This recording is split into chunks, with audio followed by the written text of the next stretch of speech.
Everyone. Winter आ गया है और जैसे कि हमें पता है ये मौसम बालों के लिए थोड़ा हार्श होता है क्योंकि कोल्ड एयर से बाल ड्राई और ब्रिटल हो जाते हैं। बट डोंट वरी, मैं आपके लिए लाई हूँ कुछ सिंपल टिप्स जो कि आपके बालों को विंटर ड्राइनेस से बचाएंगे। सो चलिए शुरू करते हैं।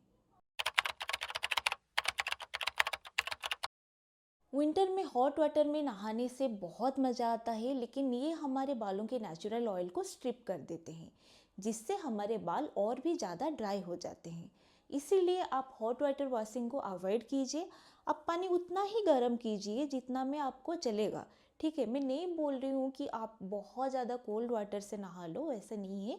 लेकिन एकदम से हॉट वाटर से भी नहीं नहाना है क्योंकि मैंने जैसे बताया ये आपके बालों के नेचुरल ऑयल को स्ट्रिप कर देंगे।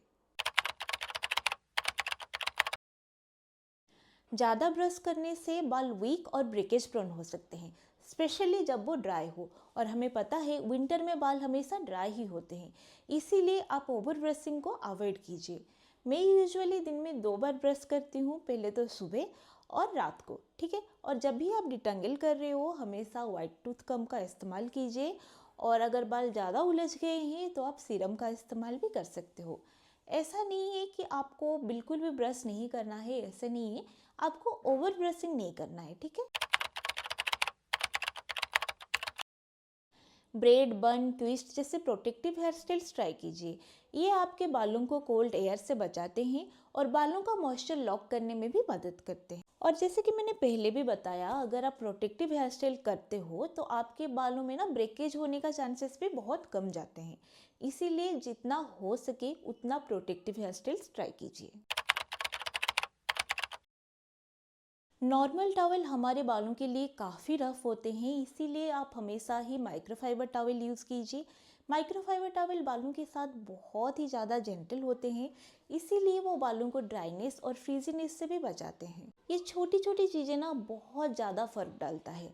आपको ऐसे नहीं लगेगा कि यार सिर्फ टॉवल चेंज करने से क्या कुछ होगा, लेकिन हाँ, होता है। बहुत फ़र्क पड़ता है अगर आप एक माइक्रोफाइबर टॉवल यूज़ करते हो। स्पेशली जैसे कि मैंने ये बताया, मतलब माइक्रोफाइबर टॉवल से नहीं है, चीज़ क्या है, जेंटल रहना चाहिए। ठीक है, आप बालों के साथ जितना जेंटल रहोगे बाल आपका उतना अच्छा होगा। तो माइक्रोफाइबर टॉवल से इसीलिए अच्छा होता है क्योंकि वो बालों के साथ बहुत ज़्यादा जेंटल होता है।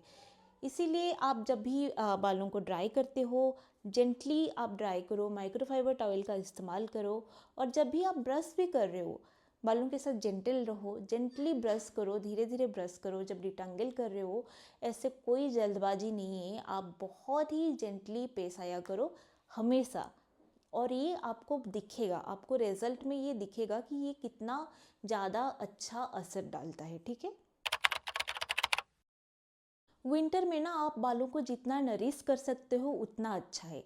इसीलिए अगर आप पहले भी हेयर मास्क नहीं यूज़ करते हो तो विंटर में आप ज़रूर कीजिए, क्योंकि ये आपके बालों को मॉइस्चराइज करने के साथ साथ मॉइस्चर को लॉक करके रखने में भी मदद करेगा और आपके बाल उतना ड्राई नहीं होंगे। अच्छा, तो अभी सवाल ये आते हैं, दीदी मैं हेयर मास्क लगा रही हूँ तो मैं कंडीशनर भी लगाऊँ क्या, या फिर मैं कंडीशनर लगा रही हूँ तो सिर्फ कंडीशनर लगाने से नहीं होगा, हेयर मास्क भी लगाना पड़ेगा। और जब मैं हेयर मास्क खरीद के लाऊं तो कंडीशनर का क्या करूं, बहुत सारे सवाल हैं।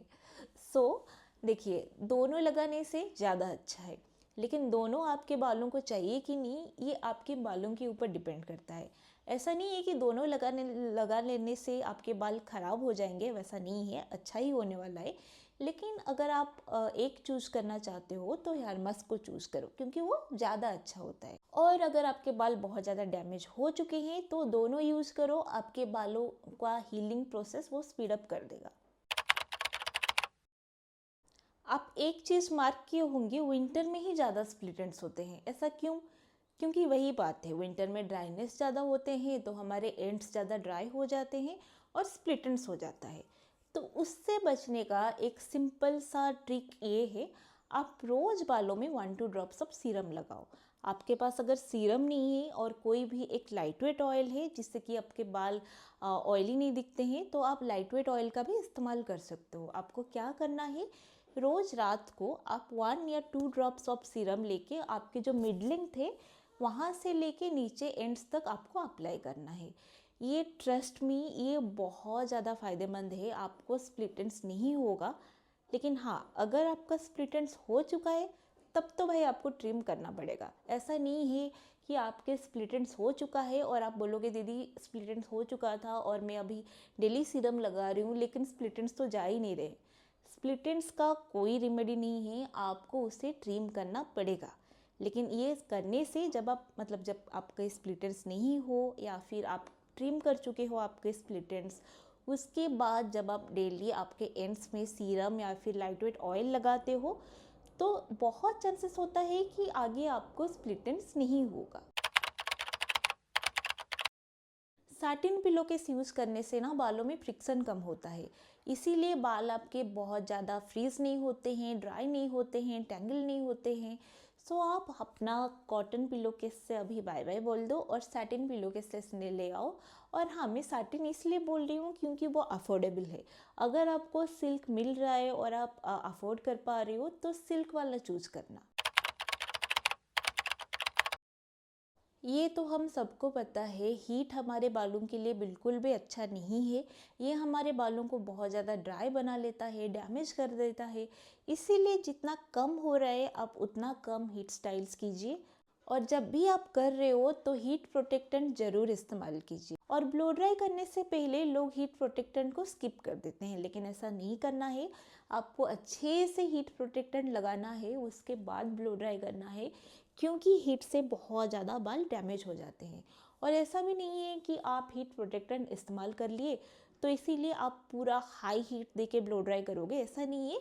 मिनिमम सेटिंग पे आप ब्लो ड्राई कीजिए। ये था आज का वीडियो अगर आपको अच्छी लगी हो तो लाइक शेयर एंड सब्सक्राइब करना ना भूलें। मिलते हैं नेक्स्ट वीडियो में, बाय।